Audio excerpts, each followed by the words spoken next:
ನಮಸ್ಕಾರ ಸ್ನೇಹಿತರೆ. ಪ್ರಥಮ ವರ್ಷ BA ತರಗತಿಯ ಕನ್ನಡ ಪಠ್ಯಭಾಗದ ಹೊಸಗನ್ನಡ ಕವಿತೆಗಳು ಪಠ್ಯದಲ್ಲಿನ ಗಂಗಾಮಾಯಿ, ಚಂದ್ರಶೇಖರ್ ಕಂಬಾರರವರು ಬರೆದ ಗಂಗಾಮಾಯಿ ಎನ್ನುವ ಒಂದು ಕಾವ್ಯದ ಬಗ್ಗೆ ಇವತ್ತು ಕ್ಲಾಸ್ ತಗೊಳ್ತಾ ಇದ್ದೇನೆ ಈಸಿ ವೇಯಲ್ಲಿ. ಸೊ ಇದು ಕಾವ್ಯದ ಬಗ್ಗೆ ನಾವು ಎಕ್ಸ್ಪ್ಲೇನ್ ಮಾಡೋ ಮೊದಲು ಕವಿದು ಪರಿಚಯ ಮತ್ತು ಸಣ್ಣದಾಗಿ ಮಾಡಿಕೊಳ್ಳುವ. ಚಂದ್ರಶೇಖರ್ ಕಂಬಾರವರು ಆಧುನಿಕ ಕನ್ನಡ ಸಾಹಿತ್ಯ ಜಗತ್ತು ಬೇಂದ್ರೆಯ ನಂತರ ಕಂಡ ಮಹತ್ವದ ಕವಿ ಮತ್ತು ನಾಟಕಗಾರರು. ಕನ್ನಡ ನವ್ಯ ಕಾವ್ಯಕ್ಕೆ ಬುನಾದಿ ನಿರ್ಮಿಸಿದ ಗೋಪಾಲಕೃಷ್ಣ ಅಡಿಗರು ಬೇಂದ್ರೆಯವರನ್ನು ಕುರಿತು ಪಂಪ ನಾರಾಯಣಪ್ಪನ ತರುವಾಯ ಕನ್ನಡ ಕಾವ್ಯ ಜಗತ್ತಿನಲ್ಲಿ ಮಾರ್ಗದೇಶಿಗಳ ಸಮನ್ವಯವನ್ನು ಸಾಧಿಸಿದ ಕವಿ ಎಂದರೆ ಬೇಂದ್ರೆಯವರಲ್ಲದೆ ಮತ್ತಾರೂ ಅಲ್ಲ ಎಂಬ ಪ್ರಶಸ್ತಿಯನ್ನು ಬೇಂದ್ರೆಯವರಿಗೆ ನೀಡಿದ್ದರು. ಬೇಂದ್ರೆಯ ತರುವಾಯ ಬಂದ ಸಾಹಿತ್ಯ ಲೋಕಕ್ಕೆ ಬಂದ ಅತ್ಯುನ್ನತವಾದ ಒಬ್ಬ ಕವಿಗಳಂದರೆ ಚಂದ್ರಶೇಖರ್ ಕಂಬಾರರಾಗಿರ್ತಾರೆ. ಇವರ ತಕರಾರು ಎನ್ನುವ ಸಂಕಲನದಿಂದ ಆಯ್ದ ಪದ್ಯ ಭಾಗವೇ ಇದು ಗಂಗಾಮಾಯಿ ಆಗಿರ್ತದೆ. ಹಾಗೆ ಇವರ ಇಂಪಾರ್ಟೆಂಟ್ ಆಗಿರುವ ಕವನ ಸಂಕಲನಗಳನ್ನು ನೋಡುವುದಾದರೆ ಮುಗುಳು, ಹೇಳ್ತೇನ ಕೇಳ, ತಕರಾರಿನವರು, ಸಾವಿರದ ನೆರಳು, ಬೆಳ್ಳಿ ಮೀನು, ಅಕ್ಕಕ್ಕೂ ಹಾಡುಗಳೇ, ಈವರೆಗಿನ ಹೇಳ್ತೇನೆ ಕೇಳ ಹಾಗೂ ಚಕೋರಿ. ಇನ್ನು ಇವರದು ನಾಟಕಗಳನ್ನು ನೋಡುವುದಾದರೆ ಬೆಂಬತ್ತಿದ ಕಣ್ಣು, ನಾರ್ಸಿಸಸ್, ಋಷ್ಯಶೃಂಗ, ಜೋಕುಮಾರಸ್ವಾಮಿ, ಚಾಳೇಶ, ಸಾಂಗ್ಯಬಾಳ್ಯ, ಕಿಟ್ಟಿಯ ಕತೆ, ಜಯಿಸಿದ ನಾಯಕ, ಅಲಿಬಾಬಾ, ಕಾಡು ಕುದುರೆ, ನಾಯಿಕತೆ, ಬರೋಬರ, ಮತಾಂತರ, ಹರಕೆಯ ಕುರಿ. ಕಂಬಾರವರ ನಾಟಕಗಳು ಸಾಂಬಶಿವ ಪ್ರಹಸನ, ಸಿರಿಸಂಪಿಗೆ, ಹುಲಿಯ ನೆರಳು, ಬೋಳೆಶಂಕರ, ಪುಷ್ಪರಾಣಿ, ತುಕ್ರನ ಕನಸು, ಮಹಾಮಾಯಿ, ಹದ್ದಿನ ಕಣ್ಣು, ನೆಲಸಂಪಿಗೆ. ಹೀಗೆ ಇದಿಷ್ಟು ಅವರದ್ದು ನಾಟಕಗಳಾಗಿದ್ದರೆ, ಕಾದಂಬರಿಗಳನ್ನು ನೋಡುವುದಾದರೆ ಅಣ್ಣ ತಂಗಿ, ಕರಿಮಾಯಿ, GK ಮಾಸ್ತರರ ಪ್ರಣಯ ಪ್ರಸಂಗ, ಸಿಂಗಾರವ ಮತ್ತು ಅರಮನೆ, ಶಿಖರ ಸೂರ್ಯ, ಅಣ್ಣ ತಂಗಿ. ಹಾಗೆ ಅವರದ್ದು ಸಂಶೋಧನೆ ಮತ್ತು ಸಾಹಿತ್ಯ ಚಿಂತನೆಗಳನ್ನು ನೋಡೋದಾದರೆ ಉತ್ತರ ಕರ್ನಾಟಕದ ಜನಪದ ರಂಗಭೂಮಿ ವಿಷಯದಲ್ಲಿ ಸಂಶೋಧನೆಯನ್ನು ಮಾಡಿದ್ದಾರೆ. ಸಾಂಗ್ಯಬಳ್ಯ, ಬಣ್ಣೇಸಿ ಹಾಡವ ನನ್ನ ಬಳಗ, ಬಯಲಾಟಗಳು, ಮಾತಾಡೋ ಲಿಂಗವೇ, ನಮ್ಮ ಜಾನಪದ, ಬಂದರೆ ನನ್ನ ಜಡೆ ಒಳಗೆ, ಕನ್ನಡ ಜಾನಪದ ಕೋಶ, ಜೇಡರ ಹುಡುಗ ಮತ್ತು ಗಿಳಿ, ಕಾಸಿಗೊಂದು ಸೇರು, ನೆಲೆಮರೆಯ ನಿಧಾನ, ದೇಶೀಯ ಚಿಂತನ. ಇವುಗಳೆಲ್ಲವೂ ಇವರದ್ದು ಸಂಶೋಧನೆಯ ಸಾಹಿತ್ಯ ಚಿಂತನೆ ಆಗಿರ್ತದೆ. ಹಾಗೆ ನಾವು ಗಂಗಾಮಾಯಿ ಎನ್ನುವ ಕವನದ ಹಿನ್ನೆಲೆಯನ್ನು ನೋಡುವುದಾದರೆ, ಗಂಗಾಮಾಯಿ ಕವಿತೆ ಇದೆ. ಈ ಪಠ್ಯಭಾಗವು ತಕರಾರಿನವರು, ಇವಾಗಲೇ ಹೇಳಿದಂತೆ ತಕರಾರಿನವರು ಎನ್ನುವ ಒಂದು ಸಾಹಿತ್ಯದ ಕೃತಿಯಿಂದ ಆಯ್ದುಕೊಳ್ಳಲಾಗಿದೆ. ಹಾಗೂ ಈ ತಕರಾರಿನವರು ಎನ್ನುವ ಸಾಹಿತ್ಯಕ್ಕೆ ರಾಜ್ಯ ಸಾಹಿತ್ಯ ಅಕಾಡೆಮಿ ಪ್ರಶಸ್ತಿ ಕೂಡ ಲಭಿಸಿದೆ. ಮತ್ತು ಕವನದ ಆಶಯ ಏನಂದರೆ, ಗಂಗಾಮಾಯಿ ಕವಿತೆಯಲ್ಲಿ ಕವಿ ಕಂಬಾರರು ತಮ್ಮೂರ ಕೆರೆಯ ಕಟು ವಾಸ್ತವತೆಯನ್ನು ಚಿತ್ರಣವನ್ನು ಇಲ್ಲಿ ಕಟ್ಟಿಕೊಡ್ತಾ ಇದ್ದಾರೆ. ತಮ್ಮೂರ ಕೆರೆಯೊಂದಿಗೆ ನಿಕಟವಾಗಿ ಪ್ರಾಣಿ ಪಕ್ಷಿಗಳು, ಕ್ರಿಮಿಕೀಟಗಳು, ಸಸ್ಯ ಸಂಕುಲಗಳು, ಮನುಷ್ಯ ಜಗತ್ತಿನ ಬದುಕನ್ನು ಪರಸ್ಪರ ಒಂದನ್ನೊಂದು ಹೇಗೆ ಹೆಣೆದುಕೊಂಡು ಬದುಕಬಹುದಾದ ಬಗೆಯನ್ನು, ಅದರ ಸಂಕೀರ್ಣತೆಯನ್ನು ಶೋಧಿಸಿ ನೋಡುವ ಆಶಯವನ್ನು ಈ ಕವನ ಒಳಗೊಂಡಿರ್ತದೆ. ಇಡೀ ಕೆರೆಯ ಚಿತ್ರಣವನ್ನು ಒಂದು ರೂಪಕವೆನ್ನುವಂತೆ ಬಳಸಿಕೊಂಡು ನಮ್ಮ ಭಾರತದ ಸನಾತನ ಬದುಕಿಗೂ ಪರಂಪರೆಗೂ ಸಂಬಂಧ ಕಲ್ಪಿಸಿ ನಮ್ಮ ಸಂಸ್ಕೃತಿಯನ್ನು, ಅದರ ಮಿತಿಮೀರಿಗಳನ್ನು ಶೋಧಿಸಿ ನೋಡುವ ಆಯಾಮವನ್ನು ಕವಿತೆ ಒಳಗೊಂಡಿರುವುದು ಈ ಕವಿತೆಯ ಮಹತ್ವಪೂರ್ಣವಾದ ಅಂಶ ಆಗಿರ್ತದೆ. ಹಾಗೆ ಗಂಗಾಮಾಯಿಯ ನಾವು ಕವಿತೆಯನ್ನು ನೋಡೋದಾದರೆ, ಇದು ಪ್ರತಿ ವರ್ಷ ನಿಮಗೆ ಕ್ವಶನ್ ಬಂದೇ ಬರ್ತದೆ. ಪ್ರತಿ ವರ್ಷ, ಅದು ರೀಸೆಂಟ್ ವರ್ಷಗಳಲ್ಲಿ ಕಂಟಿನ್ಯೂ ಬರ್ತಾ ಇದೆ. ಹಾಗಾಗಿ 10 ಇಲ್ಲ 15 ಮಾರ್ಕ್ಸ್ಗೆ ಬರುವಂಥ ಈ ಪಠ್ಯಭಾಗವನ್ನು ನೀವು ಖಂಡಿತವಾಗಿ ಓದ್ಕೊಳ್ಳೇಬೇಕು. ಅದಕ್ಕೆ ಈಸಿಯಾಗುವ ವೇಯಲ್ಲಿ ನಾನು ಸಾರಾಂಶವನ್ನು ಜಸ್ಟ್ ನನ್ನದೇ ಒಂದು ವೇಯಲ್ಲಿ ನಾನು ಹೇಗೆ ಕಲಿತ್ಕೊಂಡೆ, ಹೇಗೆ ಅದನ್ನು ಬರೆದು ನಾನು ಅದಕ್ಕೆ ನನಗೆ ಒಳ್ಳೆ ಆ ಮಾರ್ಕ್ಸ್ಗಳು ದೊರಕಿದೆ, ಆ ವೇಯಲ್ಲಿ ನಾನು ನಿಮಗೆ ಕಲಿಸಿಕೊಡುವಂಥ ಪ್ರಯತ್ನವನ್ನು ಮಾಡ್ತಿದ್ದೇನೆ ಸ್ನೇಹಿತರೆ. ಇವಾಗ ನಾವು ಪಠ್ಯಭಾಗಕ್ಕೆ ಹೋಗೋದಾದರೆ, ಕೆಂಪಾನ ಕೆಂಪು ಗುಡ್ಡ, ಬೆಳ್ಳಾನ ಬಿಳಿಗುಡ್ಡ, ಒಡಮುರಿದು ಕೂಡಿದ ಒಡ್ಡಿನಲ್ಲೇ ನಮ್ಮೂರ ಕೆರೆ, ಹೆಸರು ಗಂಗಾಮಾಯಿ. ಗಂಗಾಮಾಯಿ ಅಂತ ಹೇಳಿದರೆ ಗಂಗಾ ತಾಯಿ, ಮಾಯಿ ಅಂದರೆ ತಾಯಿ ಅಂತ ಆಗ್ತದೆ. ಅವರು ಈ ಕೆರೆಯನ್ನು ಒಂದು ತಾಯಿಗೆ ಹೋಲಿಸಿ ಬರೆದಿದ್ದಾರೆ. ಆ ಕಡೆ ಕಪ್ಪು ಗುಡ್ಡ, ಈ ಕಡೆ ಬೆಟ್ಟ ಗುಡ್ಡಗಳಿಂದ ಕೂಡಿದ ಈ ಪರಿಸರದಲ್ಲಿ ಮಧ್ಯೆ ನಮ್ಮೂರ ಕೆರೆ ಇದೆ. ಅದರ ಹೆಸರು ಗಂಗಾಮಾಯಿ. ಸುತ್ತಲಿರುವ ಅದು ಹಸಿರು ಸುತ್ತಮುತ್ತಲು ಸುತ್ತುವರಿದ ಹಸಿರು ಏನಿದೆ ಅದು ಆ ಕೆರೆಗೆ ಕೋಟೆಯಾಗಿ, ಆ ಕೆರೆಯನ್ನು ಕಾವಲಾಗಿ ನೋಡ್ಕೊಳ್ತಾ ಇದೆ. ನಮ್ಮೂರ ಗಂಗಾಮಾಯಿ ಕೆರೆಯನ್ನು ಸುತ್ತಲಿನ ಪ್ರಕೃತಿಯೇ ಒಂದು ಕೋಟೆಯಾಗಿ ಕಾವಲಾಗಿ ಕಾಯ್ತಾ ಇದೆ ಅಂತ ಹೇಳ್ತಾರೆ. ಹಂದಿ ಶುಕ ಪಿಕಾದಿಯ ಚೌರಾಂಸಿ ಲಕ್ಷ ಕೀಚು ಕಿರಚು, ಅದಕ್ಕದಕ್ಕೆ ಅದರದರ ಪಾಲಿನ ಗಾಳಿ ಮಳೆ ಬೇಕು, ಮಳೆ ಪೊದೆ ಹಸಿರು ಆಹಾರ ಭಯ ನಿದ್ರೆ ಮೈಥುನಾದಿಗಳು. ಹಾಗೆ ಅದೇ ಕೆರೆಯಲ್ಲಿ ನೀರು ಕುಡಿದು ಅಲ್ಲೇ ಸುತ್ತ ಇರುವ ತುಂಬ ಪ್ರಾಣಿಗಳು, ಶುಕ ಪಿಕಗಳು ಅಂದರೆ ಎಲ್ಲ, ಶುಕ ಅಂದರೆ ಗಿಳಿಯಾಗಿರ್ತದೆ, ಪಿಕಗಳಂದರೆ ಬೇರೆ ಹಕ್ಕಿಗಳು, ಅವರ ಕೀಚು ಕಿರುಚು ಅಂದರೆ ಕಿರುಚಾಟಗಳ ಸುತ್ತಮುತ್ತಲ ಕೆರೆಯ ಸಮೀಪದಲ್ಲಿ ನಮಗೆ ಪ್ರತಿ ಕ್ಷಣವೂ ಆ ಹಕ್ಕಿಗಳ ಕಿರುಚಾಟಗಳನ್ನು ಕೇಳ್ತಾ ಇರ್ತದೆ. ಹಾಗೆ ಅಲ್ಲಿ ನೀರು ಕುಡಿದು ಬದುಕುವ ಪಕ್ಷಿಗಳಿಗೆ ಆ ಪರಿಸರ ಸಂಕುಲವೇ ಅವರಿಗೆ ಒಂದು ಆಶ್ರಯ ತಾಣ ಆಗಿರ್ತದೆ ಅಂತ ಹೇಳ್ತಾರೆ. ದಡದ ಗಿಡಗಳ ನೆತ್ತಿ ಜೋತ ಬಾವಲಿ ಹಿಂಡು, ನೀರಿನದ್ದೆಲ್ಲದರ ವಕ್ರ ನೆರಳು, ತಲಾಂತರದ ಹೊಲಿತೊಪ್ಪ ನೊರಜು ಕೀಟಗಳ ಸದಾ ಸಂಚಾರ ಕೊಡಕೊಲ್ಲು ವ್ಯವಹಾರ ದರ ನಿರಾತಂಕ ತಂಗಾಳಿ ಸುಳಿಯದ ದೊಡ್ಡ ಕೆರೆ ಮೂಡಿ ಮುಳುಗದ ಹರಿಯುವುದಕ್ಕೆ ದಿಕ್ಕಿಲ್ಲದ ನೀರು ಹಳೆ ಮರದ ಬೇರುಗಳಲ್ಲಿ ಊರಿನ ಗಟಾರು ಮೋರಿಗಳಲ್ಲಿ ಏಡಿ ಮಣ್ಣಿನ ಗೋಲ ಬಿಳಿ ಗುದ್ದಿಯಲ್ಲಿ ಪಿಸು ನುಡಿಯುವವರು. ಹಾಗೆ ಈ ಕೆರೆಯಿಂದ ಎಷ್ಟು ಪ್ರಾಣಿಗಳಿಗೆ, ಪಕ್ಷಿಗಳಿಗೆ ಹೆಲ್ಪ್ ಆಗಿದೆ, ತುಂಬ ಹೆಲ್ಪ್ ಆಗಿದೆ. ಪ್ರಾಣಿಗಳು, ಕ್ರಿಮಿಕೀಟಗಳಿಗೂ ಕೂಡ ಈ ಗಂಗಾಮಾಯೆಯಿಂದ ಉಪಯೋಗವಾಗಿದೆ. ಹಾಗೆ ಈ ಊರಿನಲ್ಲಿರುವ ನೀರು ಇಡೀ ಊರಿಗೆ, ಈ ಕೆರೆಯಲ್ಲಿರುವ ನೀರು ಇಡೀ ಊರಿಗೆ ನೀರಾಗಿ ಒಂದು ಉಪಯೋಗಿಸ್ತಾರೆ. ಹಾಗೆ ಅದೇ ಕೆರೆಗೆ ಊರಿನಲ್ಲಿರುವ ಗಲೀಜುಗಳು ಕೂಡ ಹರಿದು ಅದೇ ಕೆರೆಗೆ ಬರ್ತದೆ. ಪುನಃ ಅದೇ ನೀರನ್ನೇ ಜನರು ಉಪಯೋಗಿಸ್ತಾರೆ ಅಂತ ಇದರಲ್ಲಿ ಅವರ ಕೆರೆಯ ಬಗ್ಗೆ ಅವರು ಹೇಳಿದ್ದಾರೆ. ಮೂಡಣದ ಮುದಿಕುರು ಒಡೆದು ನೆತ್ತರು ಕೀವು ಸೋರಿತೋ, ಸುರುವಾಯ್ತಿಲ್ಲಿ ಚಲನೆ ತೆರೆಯ ಮಿಡಿನಾಡಿಗಳೆದ್ದು ಮುರುದಾಡಿ ಮಣಿದು ಮರುಳಿ ತಳುಕು ಬಿದ್ದಾಡಿ ಮೂಡಿದ್ದ ಬಾವಲಿಗಿಂಡು ಗೆರೆಗೆರೆಯಾಗಿ ಹಂಚಿ ಹಲವರಾಗಿ ಸುಕ್ಕು ಕಟ್ಟಿ ಸುತ್ತುವವು.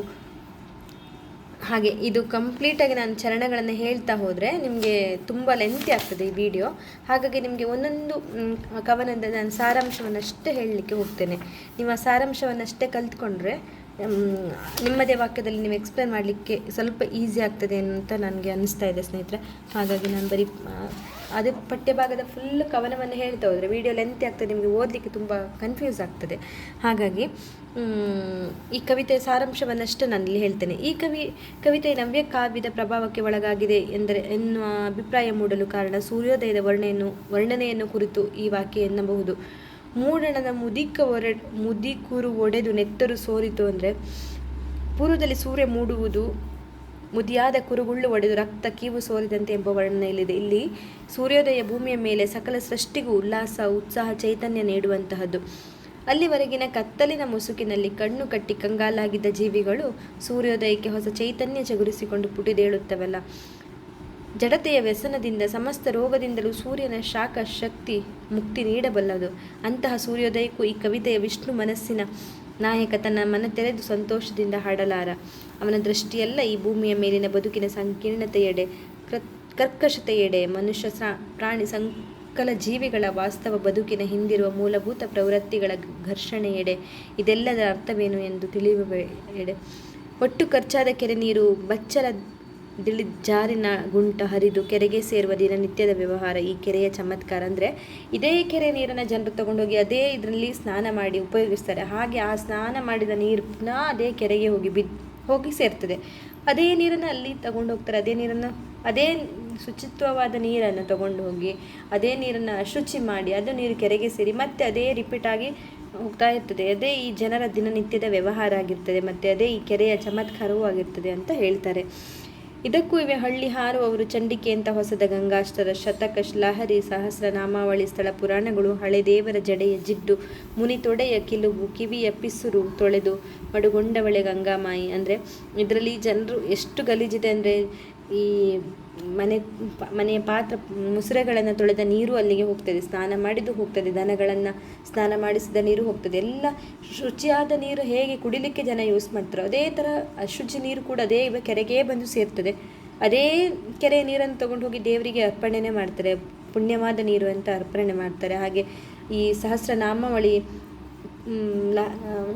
ಶತನಾಮಾವಳಿ ಈ ಥರ ಎಲ್ಲ ದೇವರ ಸಂಕೀರ್ತನೆಗಳನ್ನು ಮಾಡಲಿಕ್ಕೆ ಇದೇ ನೀರನ್ನು ಉಪಯೋಗಿಸ್ತಾರೆ. ಹಾಗೆ ಈ ಅರ್ಚಕರು ಆಚಮನ ಮಾಡಲಿಕ್ಕೆ ಇದೇ ನೀರನ್ನು ಉಪಯೋಗಿಸ್ತಾರೆ. ಸ್ನಾನ ಮಾಡಿ ಹೋದ ನೀರು ಅದೇ ಕೆರೆಗೆ ಸೇರುವಾಗ ಅದೇ ನೀರು ಹೇಗೆ ಮತ್ತೆ ಅದು ಶುಚಿಯಾಗಿ ಒಂದು ಪುಣ್ಯವಾದ ತೀರ್ಥ ಆಗ್ತದೆ ಅಂತ ಇಲ್ಲಿ ನಮ್ಮ ಕವಿಗಳು ವಿಡಂಬಿಸುತ್ತಾ ಈ ಒಂದು ಪದ್ಯವನ್ನು ಬರೆದಿರ್ತಾರೆ. ಹಾಗೆ ಘಮ ಮಹಿ ಘನ ಮಹಿಮಳು ತಾಯಿ ತಾಮ್ರದ ದುಡ್ಡಿನದ್ದಿದ ತಕ್ಷಣವೇ ಕಿಲುಬಿಸುವಾಕೆ, ಬೆಳಗಿದರೆ ಬಂಗಾರ ಇಲ್ಲವೇ ಅಂತಹ ಭ್ರಮೆಯ ಹುಟ್ಟಿಸುವಾಕೆ, ಬಂಗಾಲದ ಜಾದುಗಾರರಿಗೆ ಬಾಣಂತಿಯ ಒದಗಿಸಿದಾಕೆ, ಮೂರೇ ಗುಟುಕಿಗೆ ಗಂಜೆಯವರ ಗರ್ಭ ಗಟ್ಟಿಗೊಳಿಸಿದಾಕೆ. ಅಂದರೆ ಈ ಗಂಗಾ ತಾಯಿಯ ನೀರು ಎಷ್ಟು ಪವಿತ್ರ ಅಂದರೆ, ಈ ನೀರನ್ನು ಕುಡಿದು ಮಂಜೆ ಆಗಿದ್ದವರಿಗೂ ಕೂಡ ಗರ್ಭ ಧರಿಸ್ತಾರೆ. ಹಾಗೆಯೇ ಮಕ್ಕಳು ಕೂಡ, ಹುಟ್ಟಿದ ಮಕ್ಕಳನ್ನು ಕೂಡ ಆ ಗಂಗಾ ಮಾತೆಯೇ ಬಲಿ ತೆಗೆದುಕೊಳ್ಳುವುದು ಕೂಡ ಉಂಟು ಎನ್ನುವುದು. ಎಷ್ಟು ದೇವರು ಗಂಗಾ ಮಾತೆ ಎಷ್ಟು ಉಪಕಾರ ಮಾಡಿದಳು, ಅದೇ ಥರ ಆ ಗಂಗಾ ಮಾತೆಯಿಂದ ಜನರಿಗೆ ಅನಾನುಕೂಲ ಆಗಿದ್ದು ಇದೆ ಅಂತಲೂ ಕೂಡ ಬರೀತಾರೆ. ಹಾಗೆ ಈ ಹುಡುಗಾಟದಲ್ಲಿರುವ ಹುಡುಗರದ್ದು ಸೈಕಲ್ ಎಲ್ಲ ಹೋಗಿ ಆ ಕೆರೆಗೆ ಬಿದ್ದಿರುವುದೂ ಇದೆ. ಹಾಗೆ ಅದು ಎಷ್ಟೋ ಜನರಿಗೆ ಜೀವ ಸಂಕುಲಕ್ಕೆ ಆಶ್ರಯವಾಗಿ ಅದರಿಂದ ಉಪಯೋಗವಾದದ್ದೂ ಇದೆ ಎನ್ನುವುದರಲ್ಲಿ ಈ ಸಾಲು ಒಳಗೊಂಡಿರ್ತದೆ. ಹಾಗೆ ಒಂದು ಕೆರೆಯನ್ನು ಅದನ್ನು ಅವಲಂಬಿಸಿರುವ ಜನರು ಸತತವಾಗಿ ಬಳಸುವುದರಿಂದ ಅದು ಸತತವಾಗಿ ಮಲಿನವಾಗುತ್ತದೆ. ಹಳ್ಳಿಯ ಜನರು ಬಳಸಿದ ನೀರು ಬಚ್ಚಲಿನ ಇಳಿಜಾರಿನ ಮೂಲಕ ಕೆರೆಗೆ ಸೇರುವುದರಿಂದ ಮತ್ತು ಹಳ್ಳಿಯ ಬ್ರಾಹ್ಮಣ ಹಳೆ ದೇವರನ್ನು ತೊಳೆಯುವ ಮೂಲಕ, ಮುನಿ ತನ್ನ ದೇಹವನ್ನು ತೊಳೆಯುವ ಮೂಲಕ ಎಲ್ಲರೂ ಮಾಡುವುದು ಒಂದೇ ಕರ್ಮವನ್ನು, ಅದು ಕೆರೆಯ ನೀರನ್ನು ಮಲಿನಗೊಳಿಸುವುದು. ಇಂತಹ ತೊಳೆದು ಮಡುಗೊಂಡವಳೇ ಈ ಗಂಗಾಮಾಯಿ. ಅಂದರೆ ಜನರು ಹೇಳ್ದಂಗೆ ಇದು ಸ್ನಾನ ಮಾಡಿದ ನೀರು, ಪಾತ್ರೆ ತೊಳೆದ ನೀರು, ಎಲ್ಲ ಮಲಿನ ನೀರುಗಳು ಕೂಡ ಹೋಗಿ ಸೇರುವುದೇ ಗಂಗಾಮಾಯಿಯನ್ನು. ಹಾಗೆ ಜನರು ತನ್ನ ಉಪಯೋಗಕ್ಕೆ ಕೂಡ ಅದೇ ನೀರನ್ನು ತೆಗೆದುಕೊಂಡು ಹೋಗ್ತಾರೆ ಎನ್ನುವಲ್ಲಿಗೆ ಈ ಒಂದು ಪದ್ಯಭಾಗದ ಅನುವಾದವಾಗಿರ್ತದೆ. ಹಾಗೆ ಕೆರೆಯೊಂದನ್ನು ತಾಯಿಯಂತೆ ಪೂಜಿಸುವ ನಮ್ಮ ಸಂಸ್ಕೃತಿಯಲ್ಲಿ ಕೆರೆಯ ತಳದಲ್ಲಿ ಬರೀ ಕಲ್ಲು ಮಣ್ಣಿದೆ ಎಂದು ತಿಳಿಯುವುದು ನಿಷಿದ್ಧ. ಅಂದರೆ ಬರೀ ಈ ಕೆರೆಯಲ್ಲಿ ಬರೀ ಕಲ್ಲು ಮಣ್ಣುಗಳಷ್ಟೇ ಇದೆ ಅಂತ ನಾವು ಕೆರೆಯನ್ನು ಗಂಗಾ ತಾಯಿ ಅಂತ ಪೂಜಿಸ್ತೇವೆ. ನೀರನ್ನು ಕೂಡ ಪೂಜಿಸುವಂಥ ಸಂಸ್ಕೃತಿ ಇರುವಂಥ ನಾಡು ನಮ್ಮದು. ಹಾಗೆ ಬರೀ ಈ ನೀರಲ್ಲಿರೋದು ಬರೀ ಮಣ್ಣಷ್ಟೇ ಅಂತ ಹೇಳಿದರೆ ಅದು ತಪ್ಪಾಗ್ತದೆ. ಈ ನೀರಿನ ತಳದಲ್ಲಿ ಮುತ್ತು ರತ್ನ ಇದೆ, ಹೇರಳವಾದ ರತ್ನಗಳ ರಾಶಿ ಇದೆ ಎಂದು ಹೇಳುವುದರಲ್ಲೇ ನಮಗೆ ಒಂಥರ ಸಮಾಧಾನ ಇದೆ. ಯಾಕಂದರೆ ಅಷ್ಟು ಸಮಾಧಾನ ಪಡ್ಕೊಳ್ತೇವೆ. ಯಾಕಂದರೆ ಇದು ನೀರು ನಮ್ಮ ಸಸ್ಯ ಸಂಕುಲಕ್ಕೆ, ಮಾನವ ಸಂಕುಲಕ್ಕೆ ಅಪಾರವಾದ ಆಸ್ತಿಯಾಗಿರ್ತದೆ ಅಂತ ಇಲ್ಲಿ ಕವಿಗಳು ಹೇಳಿರ್ತಾರೆ. ಕೆರೆಯ ಆಳದ ಮುತ್ತು ರತ್ನಗಳನ್ನು ಸಾಮಾನ್ಯರು ತಿಂದು ಅರಗಿಸಿಕೊಳ್ಳಲು ಸಾಧ್ಯವಿಲ್ಲ, ಹಾಗೆ ತಿಂದವರು ಸತ್ತು ಹೋಗ್ತಾರೆ ಅಂತ ಹೇಳ್ತಾರೆ. ಈ ವರ್ತಮಾನದ ಕಾಲದಲ್ಲಿ ಗಂಗಾಮಾಯಿ ಕೆರೆ ಪ್ರಾಚೀನ ಕಾಲದ ಕೆರೆಯಂತೆ ಹೊಲೆಯವರಿಗೂ ಮತ್ತು ಹಾರರವರು ಎಲ್ಲರಿಗೂ ಒಂದು ರೀತಿಯ ಬದುಕಿನ ಆಸರೆಯಾಗಿದೆ. ಅಂದರೆ ಈ ನೀರು ಬರೀ ಒಳ್ಳೆ ಆ ಜಾತಿಯವರಿಗೆ ಈ ಜಾತಿಯವರಿಗೆ ಅಂತೆಲ್ಲ ನೀರಿನಲ್ಲಿ ಭೇದ ಇಲ್ಲ, ಎಲ್ಲ ಜಾತಿಯವರಿಗೂ ಆ ನೀರು ಆಸರೆಯಾಗಿದೆ. ಬದುಕಿನ ಅವಿಭಾಜ್ಯ ಅಂಗವೆಂಬಂತೆ ಉಳಿದುಕೊಂಡಿದೆ. ಜನತೆಯ ಅನೈತಿಕತೆಯ ವ್ಯವಹಾರಗಳಿಗೆ ಇದು ಒಂದು ಆಶ್ರಯ ಸ್ಥಾನವಾಗಿಯೂ ಉಳಿದು ಬರುತ್ತಿದೆ. ಹಾದರದ ಕೂಸು ಕರ್ಣರಂಥವರಿಗೆ ಅದನ್ನು ಪುಕ್ಕರರು ಎಂದು ಕೆರೆ ಆಶ್ರಯ ಸ್ಥಾನವಾಗುತ್ತದೆ. ಅಂದರೆ ಇಲ್ಲಿ ಮಹಾಭಾರತದಲ್ಲಿ ಕರ್ಣನನ್ನು ತಾಯಿ ಕುಂತಿ ಹೆತ್ತು ನೀರಲ್ಲಿ ಬಿಡ್ತಾಳಲ್ಲ, ಆ ಒಂದು ಭಾಗವನ್ನು ಅಂದರೆ ಆ ಕ್ಷಣಕ್ಕೆ ಕರ್ಣನನ್ನು ಕೂಡ ಆಶ್ರಯ ನೀಡಿದಂಥ ಕೆರೆ ಇದು. ಅಂದರೆ ಆ ನೀರು ಆಶ್ರಯ ಕೊಟ್ಟಿದೆ ಎನ್ನುವುದರಲ್ಲಿ ಈ ಕವಿಗಳು ಗಂಗಾ ತಾಯಿಯನ್ನು ನೆನಪಿಸಿಕೊಳ್ತಾರೆ. ದಿಕ್ಕಿಲ್ಲದ ಅನಾಥರು ತನ್ನ ಜೀವ ಕಳೆದುಕೊಳ್ಳಲು ಕೂಡ ಇಂತಹ ಕೆರೆಯ ಆಶ್ರಯ ಸ್ಥಾನವಾಗಿದೆ. ಇಂತಹ ವಿವರಗಳನ್ನು ಅಂದರೆ ಮನುಷ್ಯ ಇಂದು ಸಾಗುತ್ತಿರುವ ದಾರಿಯನ್ನು ದಾಖಲಿಸುವ ವ್ಯವಸ್ಥೆಯೂ ಉಳಿದು ಬರುತ್ತಿಲ್ಲ. ಅಂದರೆ ಮನುಷ್ಯ ಬದುಕು ಇಂದು ಯಾವ ದಾರಿಯಲ್ಲಿ ಸಾಗುತ್ತಿದೆ, ಮನುಷ್ಯನ ಜಾಡು ಯಾವುದಾಗಿದೆ, ಅವನ ಅಂತರಂಗದಾಳದಲ್ಲಿ ಯಾವುದಕ್ಕೆ ಸ್ಪಂದಿಸ್ತಿದ್ದಾನೆ, ಮನುಷ್ಯನ ನೈತಿಕ ಮೌಲ್ಯಗಳಿಂದ ಎತ್ತ ಸಾಗ್ತಾ ಇದೆ. ಈ ಎಲ್ಲ ವಿವರಗಳನ್ನು ತಮ್ಮ ಪುಸ್ತಕದಲ್ಲಿ ಬ್ರಾಹ್ಮಣರಾಗಲಿ, ತಮ್ಮ ಗ್ರಂಥಗಳಲ್ಲಾಗಲಿ, ಕುರುಬರು ಅದರ ಜನಪದೀಯ ತಮ್ಮ ಹಾಡಿನಲ್ಲಾಗಲಿ ದಾಖಲಿಸುವ ವ್ಯವಸ್ಥೆ ಇಲ್ಲದಾಗಿದೆ. ಅಂದರೆ ಗಂಗಾ ಮಾತೆಯನ್ನು ನಾವು ಉಳಿಸ್ಕೊಂಡು ಬೆಳೆಸ್ಕೊಂಡು ಹೋಗಬೇಕು. ಆ ನೀರನ್ನು ಸಂರಕ್ಷಿಸಬೇಕು. ನೀರನ್ನು ನಾವು ಎಷ್ಟು ಮಲಿನ ಮಾಡ್ತೇವೆ ಅದೇ ನೀರನ್ನು ಮತ್ತೆ ಕುಡಿಬೇಕಾಗ್ತದೆ. ಆದಷ್ಟು ನೀರನ್ನು ಸಂರಕ್ಷಿಸಬೇಕು, ಪರಿಸರವನ್ನು ಸಂರಕ್ಷಿಸಬೇಕು. ಆ ಪರಿಸರಕ್ಕಿರುವಂತಹ